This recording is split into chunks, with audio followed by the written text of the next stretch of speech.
Hello folks, this is Tony from Audio Basics. Welcome to my first video. Today we're going to talk about the differences between dynamic and condenser microphones, when you should use one over the other, and how best to use each of them.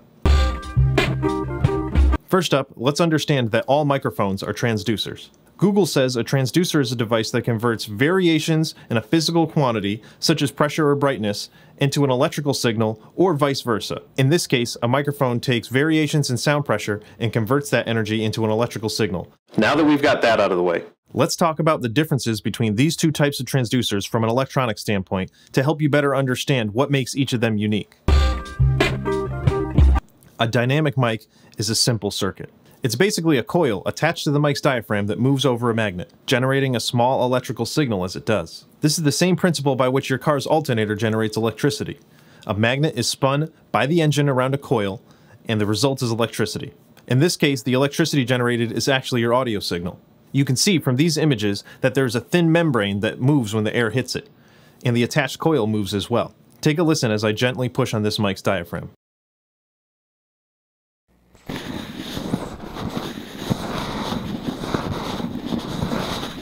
What you're hearing is literally the membrane's movement converted into electricity. From an electronics perspective, it doesn't get much simpler than this basic circuit. Now let's take a look at condensers. These types of mics also have a diaphragm, but no coil. They are comprised of two basic parts. The diaphragm is usually a thin sheet of mylar with a micron-thick sputtering of gold on it, and then a solid backplate, commonly made from brass. These pieces are mounted extremely close together, and there is a voltage between them. This is why the diaphragm has a layer of conductive gold. This circuit is known in electronics as a capacitor. It stores electricity. As the diaphragm moves when sound waves hit it, the distance between the diaphragm and the backplate changes very quickly, creating a small electrical signal similar to a dynamic mic. However, the condenser mic is what's called an active circuit, which requires an extra up to 48 volts of power that we call phantom power. This was invented by Neumann Microphones, one of the main manufacturers of high-quality mics even today. Now, generally speaking, condenser mics are thought of as being more sensitive and more accurate. So you might think, why not use a condenser for everything, and why are dynamic mics still relevant?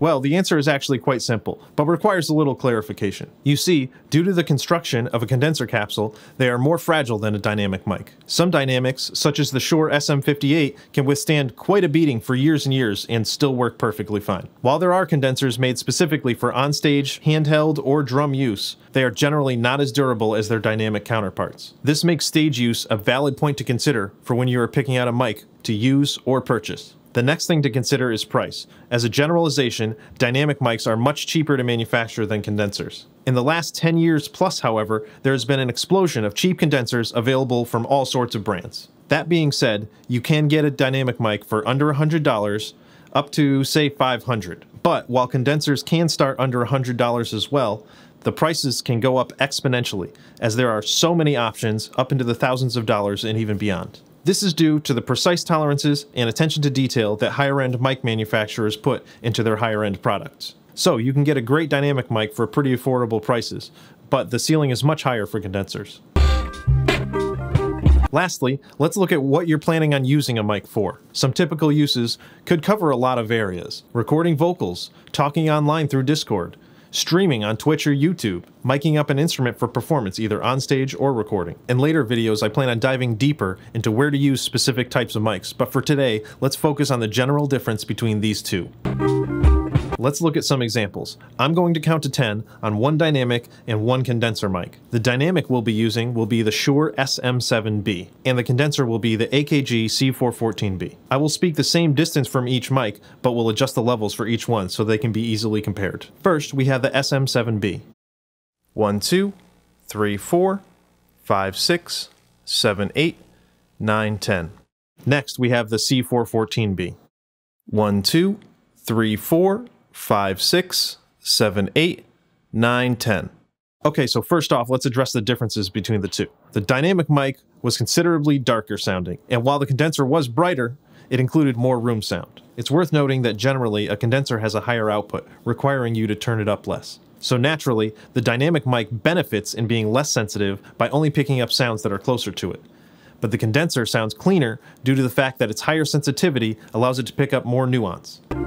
One last thing to keep in mind are plosives, the little burst of air from your mouth when you pronounce the letter P or B, etc.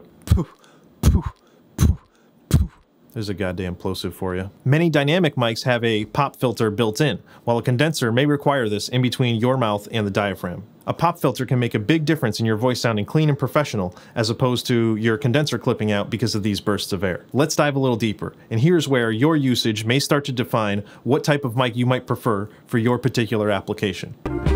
Microphones have another measurement other than what frequencies it responds to more or less, such as high, mid, or low. That measurement is called the pickup pattern, or polar pattern. There are several patterns shown here, but what we are going to focus on today is the cardioid pattern. A cardioid pickup pattern is by far the most common, as the vast majority of mics offer it. In a later episode, we'll get into some of the other patterns and where to use them. Both of the mics used in our previous example were cardioid.